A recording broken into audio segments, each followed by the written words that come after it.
দা Bengali টিউশনে তোমাদের সকলকে স্বাগত। আমি শুভময়। আজ তোমাদের বুদ্ধদেব বসুর লেখা ইলিশ নামক যে কবিতাটি, সেই কবিতাটির কিছু কথা এবং তার সাথে এমসিকিউ প্রশ্নোত্তর নিয়ে আলোচনা করব।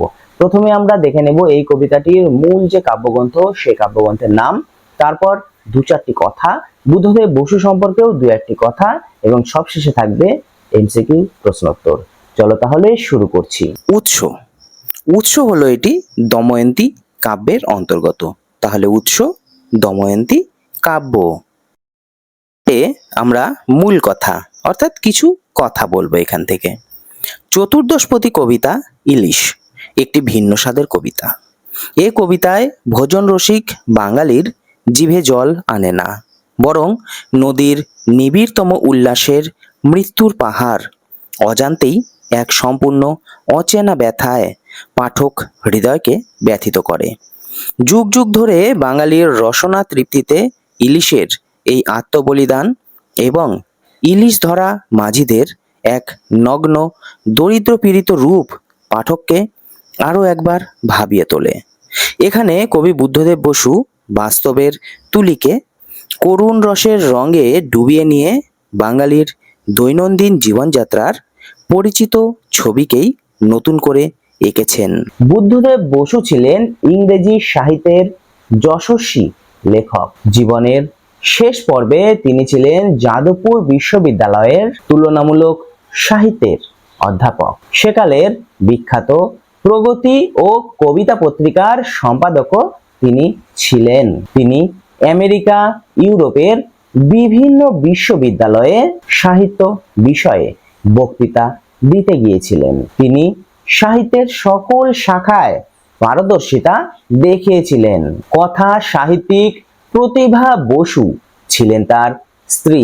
1967 সালে তিনি তপস্বী তরঙ্গী লিখে সাহিত্য একাডেমি পুরস্কার পেয়েছিলেন। ভারত সরকার তাকে 1970 সালে পদ্মভূষণ উপাধিতে ভূষিত করেছিলেন। ইলিশ কবিতার মূল বিষয়বস্তু বা উপজীব্য বিষয়বস্তু হলো বাঙালির সংস্কৃতির অবিচ্ছেদ্য অংশ ইলিশ মাছ এবং তার সাথে মানুষের আবেগ, ঐতিহ্য এবং প্রকৃতির সম্পর্ক। এই কবিতায় ইলিশ মাছের স্বাদ, গন্ধ এবং দৈনন্দিন জীবনে এর প্রভাব ফুটিয়ে তুলেছিলেন কবি। এছাড়াও কিছু লাইনে আমরা দেখতে পেয়েছিলাম ইলিশের বাণিজ্যিকরণ, সাধারণ মানুষের নাগালের বাইরে চলে যাওয়া এবং জেলে সম্প্রদায়ের জীবনযাত্রাও এখানে তুলে ধরা হয়েছে। বুদ্ধদেব বসু ইলিশকে জলের উজ্জ্বল শস্য হিসাবে বর্ণনা করেছিলেন। এটাই হলো মূলত দু এক কথা বললাম আমরা। এবারে আমরা এমসিকিউ প্রশ্নোত্তরের দিকে এগিয়ে যাব। ইলিশ কবিতার কবি কে? অপশনগুলি হলো অচিন্ত্য কুমার সেনগুপ্ত, বুদ্ধদেব বসু, মোহিতলাল মজুমদার। সঠিক উত্তর বুদ্ধদেব বসু। বুদ্ধদেব বসু সম্পাদিত একটি পত্রিকার নাম কি? অপশনগুলি হলো সবুজপত্র, পরিচয়, কবিতা। সঠিক উত্তর কবিতা। এর শস্য বলতে কি বোঝানো হয়েছে? অপশনগুলি হলো রুই মাছ, ইলিশ মাছ, পুঁটি মাছ। সঠিক উত্তর ইলিশ মাছ। মেঘ বর্ণ শব্দের অর্থ কি? অপশনগুলি হলো নীল বর্ণ, কালো বর্ণ, পুঁটি বর্ণ। সঠিক উত্তর কালো বর্ণ।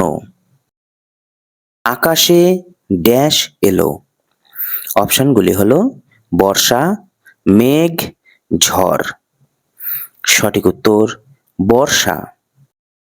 ইলিশ কবিতায় কোন শহরের উল্লেখ আছে? অপশনগুলি হলো ঢাকা, বরিশাল, কলকাতা। সঠিক উত্তর কলকাতা। দূরত্ব উজ্জ্বল আবর্তে কুটিল নদী বলতে কাকে বোঝানো হয়েছে? অপশনগুলি হলো মেঘনা, পদ্মা, যমুনা। সঠিক উত্তর মেঘনা। কবিতায় উল্লিখিত গোয়ালন্দ হলো একটি। অপশনগুলি হলো বিমানবন্দর, সমুদ্র বন্দর, নদী বন্দর। সঠিক উত্তর নদী বন্দর। তীরে তীব্র বেগে পাড়ি দেয় কে? অপশনগুলি হলো ইলিশের ঝাঁক, ছোট নৌকাগুলি, উভয়ই। সঠিক উত্তর ছোট নৌকাগুলি।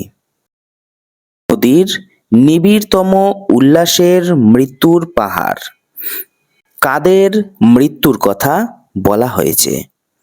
অপশনগুলি হলো সামুদ্রিক জীব, ইলিশের বাচ্চা, ইলিশ মাছ। সঠিক উত্তর ইলিশ মাছ।